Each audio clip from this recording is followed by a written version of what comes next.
Hello everybody, welcome to a JK Running Productions video, and today on this episode of the Breaking 16 project, I'm gonna break down a full week of training for a sub 16 minute 5K. If you are new to the Breaking 16 project, the Breaking 16 project is a video series documenting my journey to breaking 16 minutes in the 5K. So to start this week off, on Monday I did a 6-mile recovery run with 4 strides at the end, which I was happy about that. It was maybe a little bit quicker than what it should have been. I've been trying to keep my easy run paces right around 7:15, but I felt good that day. My running form felt smooth, and on this run it was pretty warm outside, and sometimes I have a tendency on warm runs to just really fade the last few miles, but overall this run felt really strong throughout it, and I ended with a strong average. The next day I then woke up at 5 a.m. to do a 5-mile treadmill run. It was raining outside, so instead of running in the rain, I ran on my treadmill. My heart rate was pretty high, so because of that I didn't push past that 7:30 mark. I just kept it right at 7:30.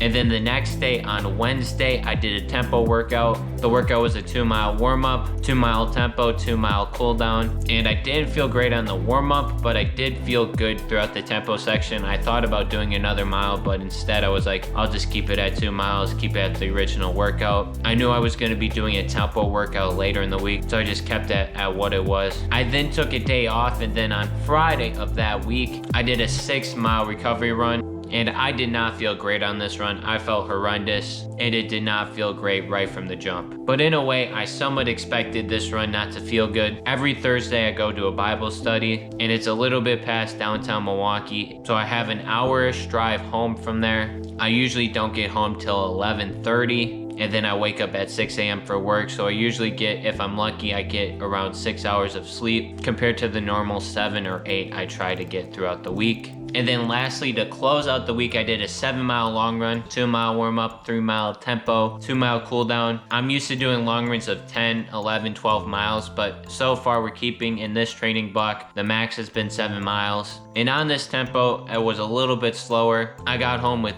2 minutes, probably 2 to 3 minutes to spare before it started pouring down rain outside. And then I ended up doing the rest of the run on the treadmill. So overall, in this week, I ended up running a little over 30 miles with 5 runs and 2 of those being workouts. Compared to what I did in college for a week of summer training, this is much less, but I'm okay with that. I'm doing a lot of karate training also as well. I'm testing for my 5th degree black belt in December, and I need to put in that necessary time for those karate workouts, make sure I'm fresh for those karate workouts. I think moving forward, I will probably stay right around that 30-ish mile a week mark. I may bump it up to 35, 40 miles a week, but I think the 30-ish mile a week mark is gonna be really manageable for me. Between balancing that run training, between balancing that karate training, that 30-mile-ish a week mark could be where everything balances together. But we'll see what happens. I've never really done this before where I've tried to run as much as I'm trying to run with doing as much karate workouts as I'm doing. So it's gonna be a good experiment to document for all of you watching this video series. If you haven't already, make sure to hit that subscribe button below. Follow me on Instagram, Strava. Join the JK Running Productions Strava Club. But with that though, I'm gonna sign off like I always do.